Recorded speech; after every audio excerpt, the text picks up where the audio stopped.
Welcome back to my channel হেসেল of মিনি মিরাল।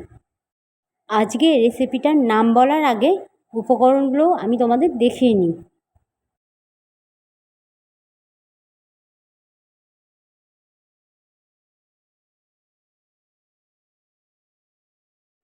আজকের রেসিপিটার নাম হলো makhana custard with dry fruits.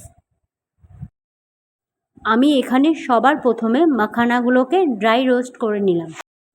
আমি এখানে ঘি বা বাটার দিয়ে ড্রাই রোস্ট করিনি, তোমরা চাইলে করে নিতে পারো। মাখানাগুলো ঠিকভাবে ড্রাই রোস্ট হয়েছে কিনা সেটা দেখার জন্যে আমি একটা মাখানাকে তুলে হাতে প্রেস করে চেক করলাম মাখানাটা ঠিকমতো রোস্ট হয়েছে কিনা। তো তোমরা দেখতেই পারলে এখানে মাখানাটা এখনও পুরোপুরি ভালোভাবে রোস্ট হয়নি, আর একটু কিছুক্ষণ আমাদের ড্রাই রোস্ট করতে হবে।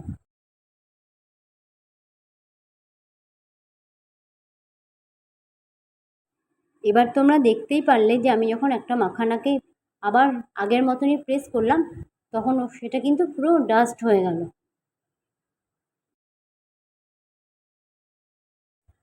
আমি যে কোনো মিষ্টি কিছু বানানোর জন্যে ফুল ক্রিম কাউ মিল্কটাই ব্যবহার করি। পার্সোনালি আমি নিজেই এটা পছন্দ করি, তাই তোমরা যে কোনো ব্র্যান্ডের দুধই ব্যবহার করতে পারো। রেসিপিটা হঠাৎ করে আমার বানাতে ইচ্ছে হলো, তার কারণ আমার মা বাপ্পি এবং আরও অনেকেই ঘুরতে গিয়েছিল। সবার নাম বলা তো সম্ভব না, তাই মা বাপ্পির কথাই মেনলি বলছি। তো আমার মনে হলো মা বাপ্পিকে ট্রেনে যাবে, কী দেবো, তাই আমার এইটা বানাতে ইচ্ছে হলো। নতুন রকমের কিছু বাপিমা টেস্ট করবে, আমার এটা বানাতে পেরে খুব আনন্দ হয়েছিল। আমি এখানে 2 লিটার দুধ নিয়েছিলাম। দুধটাকে খুব ভালো করে ঘন করে জাল দিয়েছিলাম। তার থেকে কিছুটা দুধ, 500 মতো দুধ আমি আলাদা করে উঠিয়ে নিলাম। এখানে আমি মাখানাগুলোকে ক্রাশ করে রেখেছি এবং ড্রাই ফ্রুটসগুলোকে রাফলি চপড করে রাখলাম। আমি যে আলাদা পাত্রে দুধটা তুলে রেখেছিলাম সেটার মধ্যে 8 চামচ কাস্টার্ড পাউডার মেশালাম। তার মানে 500 ml দুধে 8 চামচ কাস্টার্ড পাউডার মেশাতে হবে। এবার খুব ভালোভাবে মিশিয়ে নিতে হবে যাতে কোনোভাবে লাম্প না থাকে।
এখানে আমি কাস্টার্ডের মিক্সচারটা দুধের মধ্যে মিশালাম, পুরোটা না, কিছুটা।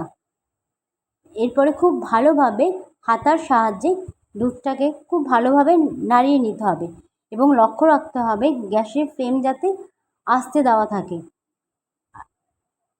আর এটাও আমাদের ফলো রাখতে হবে যাতে কোনোভাবে দলা না পেকে যায়, তাই খুব ভালোভাবে নাড়াতে হবে। এবং তার কিছুক্ষণ পরেই যেই বাকিটুকু মিক্সচারটা আছে কাস্টার্ডের সেটাও আমি দিয়ে দিলাম এবং সেই একই পদ্ধতিতেই খুব ভালোভাবে নাড়াতে থাকলাম যাতে কোনোভাবে লাম্প না হয়, যেটাকে আমি বললাম দলা না পেকে যায়। তোমরা এখানে দেখতে পাচ্ছ আমি দুধটাকে খুব ভালোভাবে নাড়াচ্ছি এবং দুধটা আগের থেকে একটু গাঢ় হয়ে গেছে। দুধটাকে আরেকটুখানি বেশি করে গাঢ় করতে হবে, তাই আমাদের সে একই প্রসেসেই নাড়াতেই হবে।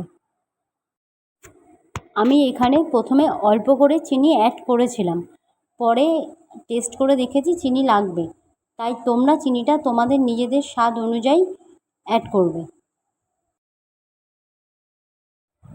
এবার এই ক্রাশ করা মাখানাগুলো কাস্টার্ডের মধ্যে মিশিয়ে দিতে হবে এবং হাতার সাহায্যে খুব ভালোভাবে, যাতে কাস্টার্ড এবং মাখানাগুলো একে অপরের সাথে খুব ভালোভাবে মিশে যায়।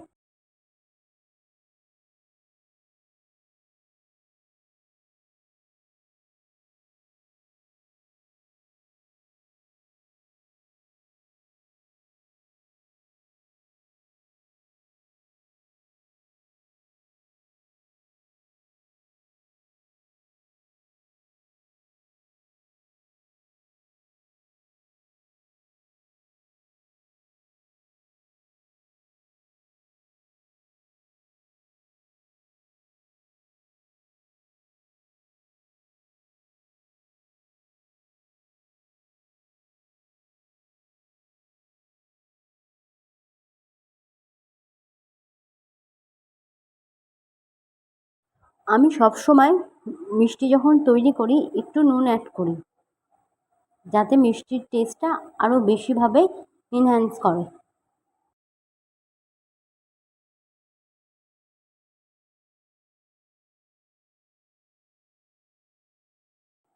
এবার last but not the least, যে ড্রাই ফ্রুটসগুলো আমি রাফলি চপ করে রেখেছিলাম সেগুলো কাস্টার্ডের মধ্যে দিয়ে দিলাম। এবার সমস্ত উপকরণগুলো একসাথে আবারও ভালোভাবে মিশিয়ে নিলাম।